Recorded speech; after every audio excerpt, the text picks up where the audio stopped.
해마라는 것이 뇌의 어떤 이 중간 관문이에요.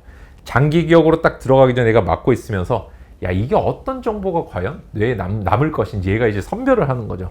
그러면 우리가 공부하는 사람 입장에서 어떻게 한번 생각을 해봐야 되냐면은, 여러분 안녕하세요, 이윤규 변호사입니다. 네, 최근에 제가 재밌게 읽었던 책이 하나 있어가지고 오늘 영상을 만들어 봤습니다. 바로 최적의 공부뇌라고 하는 책입니다.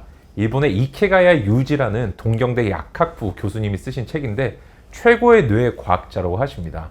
이분께서 이제 책을 한국에 이제 직접 출간하기 전에는 대치동에서 학부모님들께서 이 책의 소문을 듣고 먼저 번역을 직접 해서 봤다고 하더라고요. 중국과 일본에서 베스트셀러라고 해서 이번에 이제 출간이 됐기 때문에 한국에 제가 한번 찾아서 읽어봤는데요. 저는 평소에도 지금 이제 화면에는 보이지 않지만 공부법에 대한 책들 다 사보는데 이 책이 뇌과학적으로 어떤 공부의 원리들을 설명해 주다 보니까 기존에 제가 여러분들께 말씀드렸던 내용을 다시 한번 재검도 해보고 야, 이 내용이 맞았구나 역시 이러면서 그런 것도 있고, 제가 또 한편으로는 예를 들어서 제 첫 번째 책에는 자고 일어나면 기억의 어떤 그 범위가 좁아진다, 그래서 기억이 강화된다 이런 말씀을 드린 적이 있는데 그런 근거들도 다 소개를 해주시고 계시더라고요. 그래서 제가 굉장히 좀 재미있게 읽었고, 그 다음에 저도 진짜 놀랍게 하나 또 배운 사실이 있습니다. 나이에 따라서 공부 방법이 달라져야 된다는 내용인데 이것도 제가 오늘 말씀을 드릴게요.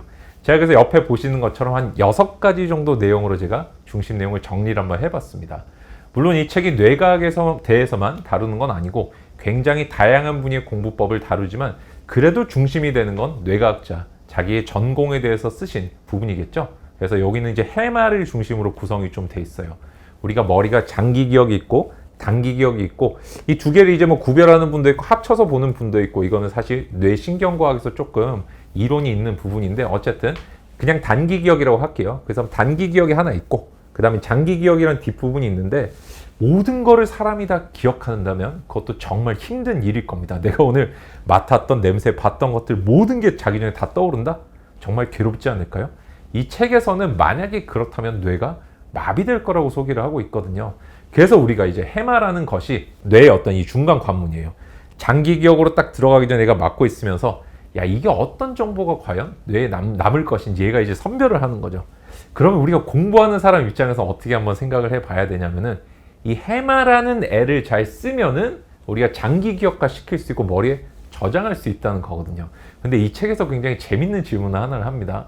예를 들어서 뭔가 생존에 대한 것들, 먹고 사는 것에 대한 것과 아니면 뭐 아리스토텔레스가 몇 년도 사람이냐 하는 것 중에 뭐가 더 기억에 잘 남을 것 같냐는 거예요. 당연히 생존에 관한 거겠죠. 이처럼 해마라는 거는 사실 사람의 생존에 관한 것을 보다 잘 기억을 한다고 해요. 그래서 어릴 때부터 우리가 사실 뭐를 잘 몰라도 걷는 법, 먹는 법, 숨 쉬는 법은 그냥 자연스럽게 알고 배우고 습득하잖아요. 그거 이제 어릴 때의 어떤 기억에 대해서도 뒷부분에 나오는데, 저는 야, 이런 것들이 어떤 해마의 작용인가라는 생각을 좀 하면서 읽었거든요. 어쨌든 핵심적인 포인트는 뭐냐면은, 우리는 사실 공부라는 거는 생존에 필요한 건가요? 저는 이제 그렇게 생각을 합니다. 직업을 갖고 사회 속에 사람으로 살기 위해 필요한 거긴 하지만 생존에는 솔직히 반해요. 공부를 해서 내가 막 몸이 좋아졌다 이런 분들 잘 없단 말이에요. 그렇기 때문에 우리가 공부가 뭔가 재미도 없고 그런 건데, 그렇기 때문에 우리 해마를 속여야 된대요. 이 책에서 얘기하는 굉장히 재밌는 개념이 해마를 속이는 건데, 다만 솔직히 말씀드리면 그 이제 방법은 조금 맥빠지긴 하더라고요. 뭐냐면은 해마를 속이기 위해서는 자꾸 반복을 해줘야 된다는 거예요. 자꾸 두드린 거죠. 저 해마님 왜? 이러면은 정말 필요한 거예요, 넣어주세요 이렇게. 그래서 반복 학습이 중요하다는 거 이렇게 해마를 통해서 일단 먼저 좀 설명을 해주시고, 어떤 식으로 반복하면 되는지 그 방법들이 많이 나옵니다. 제가 여러분들께 평소에 말씀드리는 복습의 방법 중에 하나가 바로 3타임 나눠서 복습을 하는 거죠. 공부가 끝난 직후에 내가 뭐를 공부했는지 정돈을 해주면서 머리를 조금 말끔하게 남길 걸 좀 정해놓고, 그 다음에 자기 직전에 딱 복습을 해줘야 된다 이런 얘기 하잖아요, 그죠? 자기 직전에 복습이 너무 중요하다는 얘기를 이 책에서 엄청 강조를 많이 해주고요. 그다음 자고 일어난 다음에 제가 또 아웃풋 전반적으로 한번 복습을 해보시라고 권해드리는데, 이 책에서 명시적으로 나오진 않지만은 그 전후의 아웃풋이 도움이 많이 된다는 얘기를 간접적으로 하고 있어요. 그래서 제가 여러분들께 평소에 말씀드렸던 게 맞구나 하는 걸 확인할 수 있어서 너무 좋았고, 바로 그게 우리 해마를 속이는 방법이라고 이 책에서 제시를 또 하고 있습니다. 여러분들께서 알고 계신 에빙하우스의 망각곡선이라든지 이런 것들을 현대적으로 조금 어떤 주기를 가지고 해마에서 어떻게 보면 기억이 좀 빨리 날아가는 단계가 1달 정도라고 합니다. 그래서 특히나 우리 공무원 시험 치시는 분들이나 학교에 뭐 내신 시험 치시는 분들 보면은 오늘 공부한 거 내일 복습하고 내일 복습 이런 식으로 하잖아요. 변호사님 불안해가지고요. 자꾸 공부를 자꾸 복습을 해줘야만 기억이 남아있을 것 같습니다라고 착각하시는 분들이 많은데 아무리 짧아도 한 달 정도는 머릿속에 해마에 보존이 된다고 합니다. 그래서 여러분들께서 너무 그렇게 복습에 막 목숨 걸지 마시고 내가 다른 과목 충분하게 이해하고 진도 나가시면서 한 달이 넘기 전에 그 과목 다시 뭐였지? 떠올려주는 정도. 책을 다시 열심히 보는 게 아니라 내가 떠올리기만 해도 그게 복습이 되니까 그 점을 꼭 좀 기억을 해주시면 좋겠어요. 이 책에 그런 부분들이 상세하게 나와 있으니까 꼭 봐주시면 좋겠고요. 그 다음에 여러분들께서 이제 두 번째, 지금까지 해마에 대해서 제가 말씀을 드렸는데 기억과 수면은 어떤 관계에 있는가? 이게 저는 상당히 좀 재밌는 유레카적인 또 설명이었어요. 저는 사실 자고 일어나면 기억력이 되게 강화된다는 느낌을 너무너무 많이 받았었거든요. 제가 어릴 때 웅변할 때 항상 자기 전에 뭘 외우고 그 다음날 일어나서 딱 하면은 다 기억이 나더라고요. 저는 그래서 공부할 때도 이거 활용을 좀 많이 했었는데 일단 첫 번째로 아셔야 되는 사실은 밤샘이 절대 공부에는 도움이 안 된다는 겁니다. 내가 뇌를 자게 한다는 건요, 충분히 휴식 시간을 주면서 쓸데없는 정보는 걷어내고 진짜 필요한 정보를 남기고 이렇게 지식을 정리하는 어떤 시간을 뇌한테 주는 거거든요.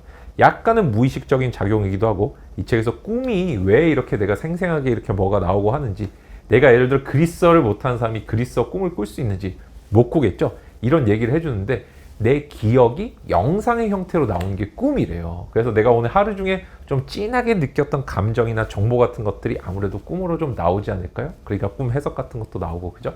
그래서 우리가 수면이 기억에 너무너무 중요하다는 사실을 이 책이 알려줍니다. 이 책이 심지어 뭐라고까지 하냐면요, 반드시 잠의 형태로 돼야 되는 건 아니다. 뭔가 충분히 쉬면서 이렇게 잠시 눈을 감고 아무 생각 안 하면서 뇌를 휴식을 취하게 해줘도 뇌가 정리가 된다. 그래서 그 시간이 너무 소중하기 때문에 심지어는 자기 전에 공부를 하라고 권장을 해줍니다. 안 자고 그냥, 아니면은 막 졸린데 한참 공부해놓고 졸다가 이렇게 자지 말고 너무 졸리면 잠시 정신 차리고 공부하는 게 훨씬 좋다라는 얘기까지 해줘요. 그래서 저는 우리가 기존에 알고 있던 통념들을 좀 깰 수 있고, 물론 알면서 쓰던 방법도 있지만 조금 더 폭을 넓혀서 과학적인 근거를 가지고, 실증적인 근거를 가지고 내 공부법을 좀 되돌아볼 수 있는 기회가 되지 않나, 이렇게 생각을 하고 있고요. 그 다음에 또 재밌는 거, 여러분들께서 이제 수면 시간에 대한 고민들도 굉장히 많으신데 이 책에서 명확하게 짚어줘요. 90분 단위로 깊은 수면에서 얕은 수면으로 올라오고, 얕은 수면 단계에서 깨는 게 좋기 때문에 1.5시간의 배수로 자는 게 좋다는 얘기들이 나와요. 그래서 뭐 6시간을 잔다든지, 4 곱하면 6이잖아요. 그죠? 저같이 제가 옛날에 사법시험 공부를 할 때 3시간 자고 기억이 머리가 잘 돌아갔던 이유도 알겠더라고요. 1.5의 배수로 잤기 때문에. 이게 정확히 논-렘 수면이라 그래요. 이렇게 잘 때만 눈알 빙글빙글 이렇게 막 움직이면서 꿈꾸는 거 있잖아요. 그럼 비주얼적인 수면 말고 뇌가 쉬는 깊은 수면에 들어가는 단계가 1.5의 배수일 때, 요걸 지켜줄 때 좀 잘 된다. 그래서 여러분들께서도 뭔가 깊은 수면에서 깨면 하루 종일 피곤하다고 하는데 이 책을 읽으시면서 수면 습관도 한번 조절해 보실 수 있지 않을까. 그리고 벼락치기 같은 걸 할 때도 좀 구별해 주셔야 되는 게, 마음이 벼락치기지 뭔가 수면 상태를 잠을 안 자고 벼락치기 하면 안 된다. 이것도 좀 기억을 해주세요. 자, 그 다음에 또 굉장히 재밌는 게, 우리가 막 문제를 보고 이렇게 하나하나 전체를 다 생각한 게 아니라 이 지문 하나하나 생각하면서 소거할 때가 있죠.